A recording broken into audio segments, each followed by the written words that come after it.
नमस्कार, मेरा नाम गौरव अग्रवाल है। टीवी9 भारतवर्ष में आपका स्वागत है। आप देख रहे हैं अड़ी, क्योंकि हमें है देश की पड़ी।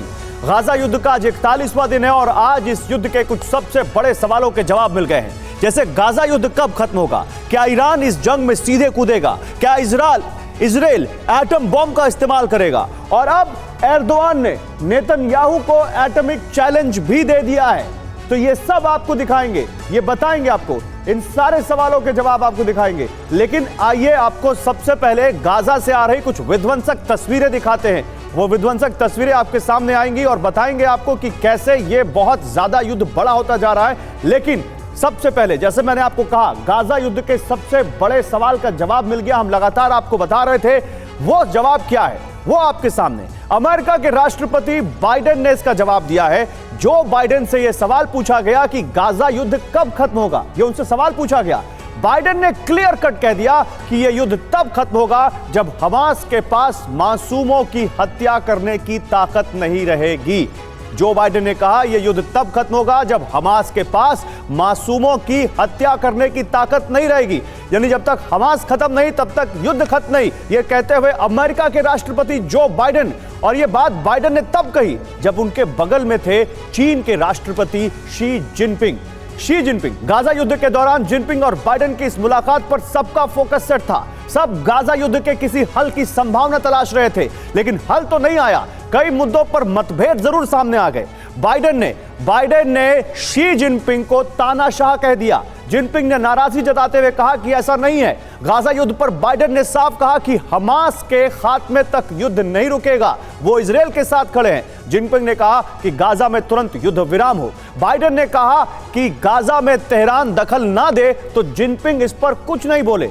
लेकिन सबसे बड़ा सवाल तो उस वक्त खड़ा हो गया जब उन दोनों से पूछा गया कि क्या आप एक दूसरे पर भरोसा करते हैं। दोनों चुप्पी साध गए, दोनों ने कुछ नहीं कहा। अब इसका मतलब क्या है, इसका फैसला आप करिए। इसके बारे में आप तय करिए कि क्या है इसका मतलब।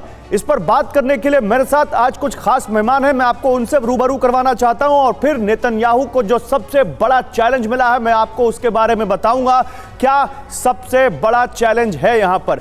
देखिए, मेरे साथ major general S B Asthana as defence expert जुड़ रहे हैं, कर्नल शैलेंद्र सिंह है एज डिफेंस एक्सपर्ट, और मेरे साथ एक बेहद खास मेहमान है, डॉक्टर उमैर अनस हैं, तुर्की से जुड़ रहे हैं हमारे साथ, हिंदी बोलते हैं, विदेश मामलों के जानकार हैं, और नेतन्याहू को जो एर्दोआन ने चैलेंज दिया है उनके बारे में मैं उनसे बात करूंगा कि वो इसको कैसे देखते हैं। आप सभी का स्वागत है। लेकिन जरा ये तस्वीर देखिए, रात में गाजा पर आईडीएफ की बमबारी आपको दिखाता हूं मैं।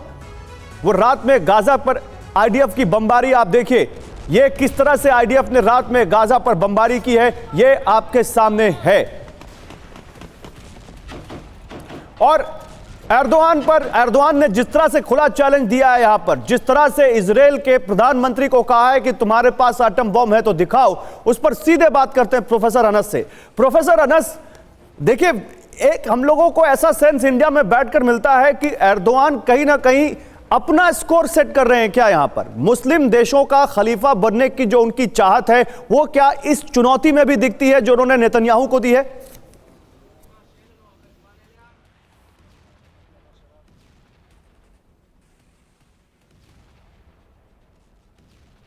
प्रोफेसर अनस, आप तक मेरी आवाज आ रही है? जी, मैं आपसे पूछना चाहता हूं, जो तुर्की के राष्ट्रपति का सीधा चैलेंज है, बेंजामिन नेतन्याहू को उन्होंने कहा कि तुम्हारे पास एटम बम है तो दिखाओ, खाली ऐसी बातें मत करो। इसमें क्या इंटरेस्ट है एर्दोआन का, वो ऐसी चुनौती क्यों दे रहे हैं आपके हिसाब से?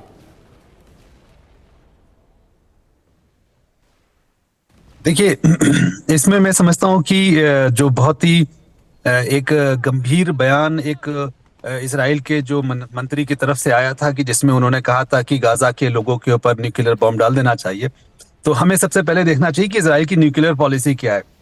दुनिया में सबको पता है कि इजराइल के पास न्यूक्लियर बॉम्ब है, लेकिन इजराइल हमेशा उसको डिनाई करता है और वो डिनाइबिलिटी को मेंटेन करता है कि उसके पास है या नहीं है, वो कभी इसको कंफर्म नहीं करता। ये पहली मर्तबा हुआ है कि किसी बड़े सरकारी पद पर बैठे हुए शख्स की तरफ से एक ऐसा न्यूक्लियर बॉम्ब को लेकर के बड़ा बयान आ गया जो इसकी पुष्टि करता है कि शायद इजराइल के पास न्यूक्लियर बॉम्ब है।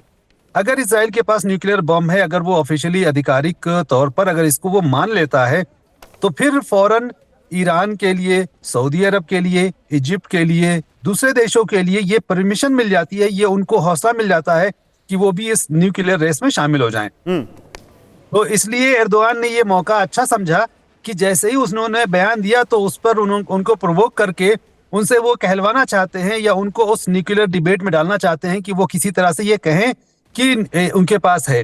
और इस बहाने जो अंतर्राष्ट्रीय संस्थान है, खासतौर से जो न्यूक्लियर प्रोलिफरेशन ट्रीटी है, जो एनपीटी है, जो न्यूक्लियर हथियार रखने के मामलों की जांच करती है, और आईएईए है जो ईरान की जांच कर रही है, उन सब को उसमें इन्वॉल्व करना चाहते हैं। और अगर आने वाले दिनों में एर्दोगान ने इसको बहुत ही मजबूती से पकड़े रखा और बहुत सारे मुस्लिम देशों को इजराइल के न्यूक्लियर हथियारों के बारे में लगातार बोलते रहने पर अगर उन्होंने मजबूर किया, तो मैं समझता हूं कि आने वाले दिनों में इजराइल को एक न्यूक्लियर मामलों पर एक जवाब लेकिन ऐसा लगता नहीं है कि तुर्की के राष्ट्रपति की बात इस्लामिक कंट्रीज मान रहे हैं। आप सऊदी अरब का उदाहरण ले लीजिए, आप ईरान का उदाहरण ले लीजिए।